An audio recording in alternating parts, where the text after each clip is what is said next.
Get him!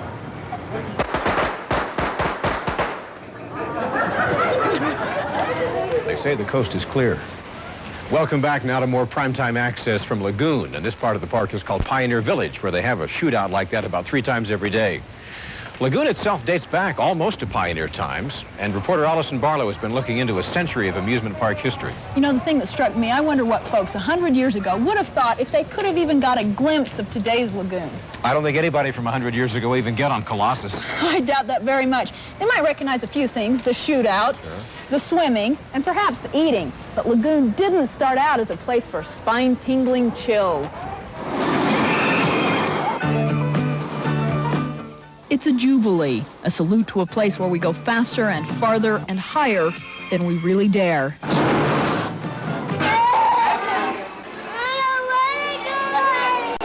After the first very scary ride, we're hooked for life. I can remember when we haven't come at least once, and that's a long time. I was about 6 years old when my parents first brought me, and the park was much smaller, but to me it was tremendous.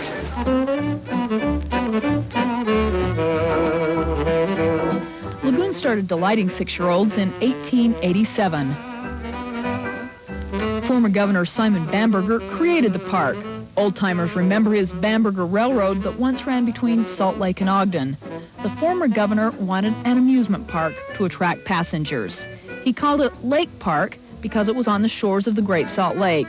For 50 cents, you could swim, dance, bowl, or roller skate. But in the early 1900s, the lake started to recede, leaving sticky blue mud along the shore. So Bamberger changed the name and moved the park a couple miles east to its present location, around a lagoon.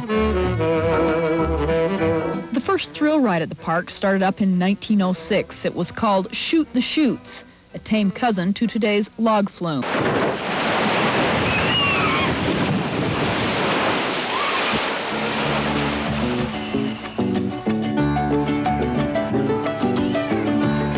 Later that year came the MerryGoRound, and it's still going round today.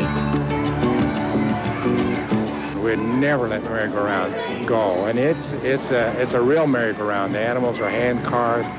It's one of the better ones in the country. We actually have people coming from all over the country to see this merry-go-round, so we're very proud of it. In 1921, things really went downhill fast at Lagoon. Up and down, that is, on wooden tracks at terrifying but exhilarating speeds.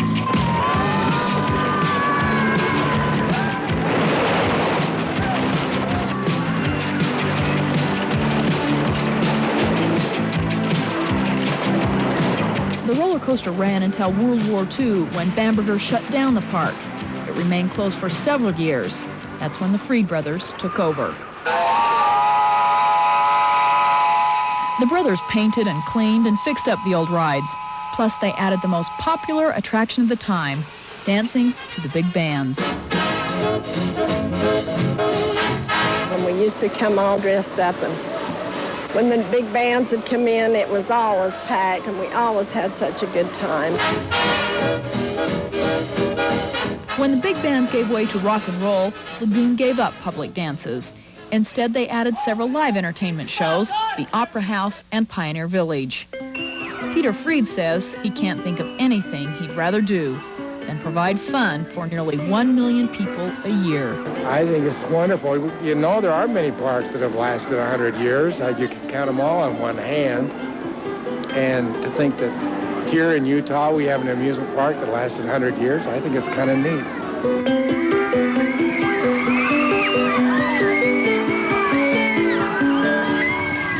Well, what else do they have planned at Lagoon, Alison, after the first 100 years? Well, remember when this pool was a big attraction? For 75 years, it's been 1 million gallons of water fit to drink. That's how they used to build it when it was one of the few places you could go swimming around here. That's right, but it sort of dropped off in the last few years, and they figure they've got to do something spectacular out here, or maybe even close it. Plus, they'd like to add a couple more multi-million-dollar thriller chiller rides. That's what the kids seem to like. Thank you very much, Alison. Let me show you one more attraction that's been at Lagoon for just about as long as anybody can remember. It's over here by the lake. It's not the lake itself, although that certainly has been here all the time. It was the fish, the literally thousands of carp that lived in the lake. They became such an attraction unto themselves, as a matter of fact, that Lagoon installed these vending machines so the guests could feed the carp.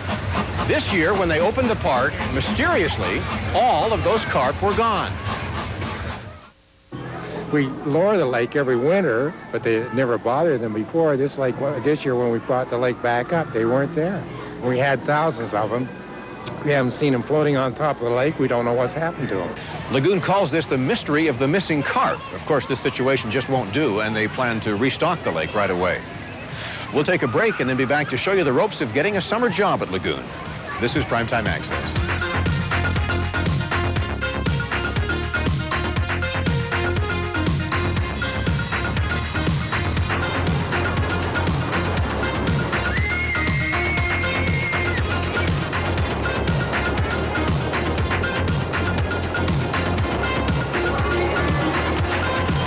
Is from up here on the Sky Ride. Lana Beecher is giving us the tour. She's one of the park coordinators. She's been working here for 3 years. That means 3 years ago she had to stand in line with hundreds of others in order to apply for a job. It happens every year, and Alexis Fernandez gives us a report on how it goes. It's a cold winter day in March. These kids are already standing in line waiting to apply for a summer job. Not just any summer job. These kids want one of the 600 new jobs offered at Lagoon. You'll need one of these. Thank you.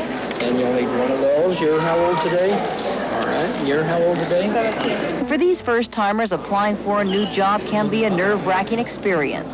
Some of them even brought along moms, brothers, and sisters to help them get through. He's nervous but excited about his first job.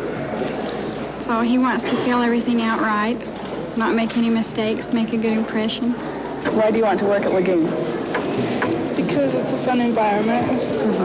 And last year I worked in games and I liked it. I decided I wanted to come back to be in the front. A lot of kids are here because they think, because they have friends that are working at Lagoon or their parents say, oh, go apply down at Lagoon.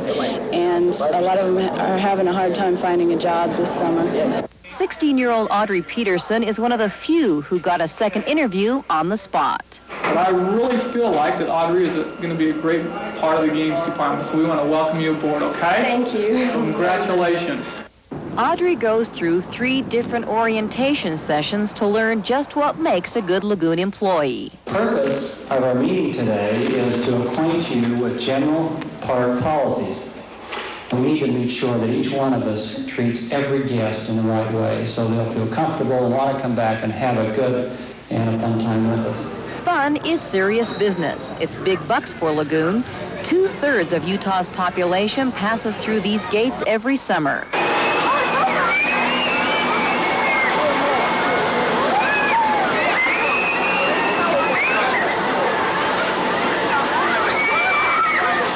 But it's not all fun. Safety comes first. Each employee goes through training and more training. They have to understand just what makes Lagoon popular: courtesy, safety, honesty, and cleanliness. Spend a couple minutes after you've done your display or before, whatever you like, and just make sure your game is clean, okay? Sweep the floors, clean the counter, everything like that. If your game's clean, that's a reflection of your attitude and how you're feeling that day. If you're feeling professional and ready to go, then your game's going to reflect that. It's almost overwhelming, all this schooling just to learn how to operate a 50-cent game. There's a lot of rules. I don't know, it seems really confusing when they tell you about it at first, but I think that, you know, in time it'll just get to be habit and you won't even have to think about them, you know, you'll just be able to do them.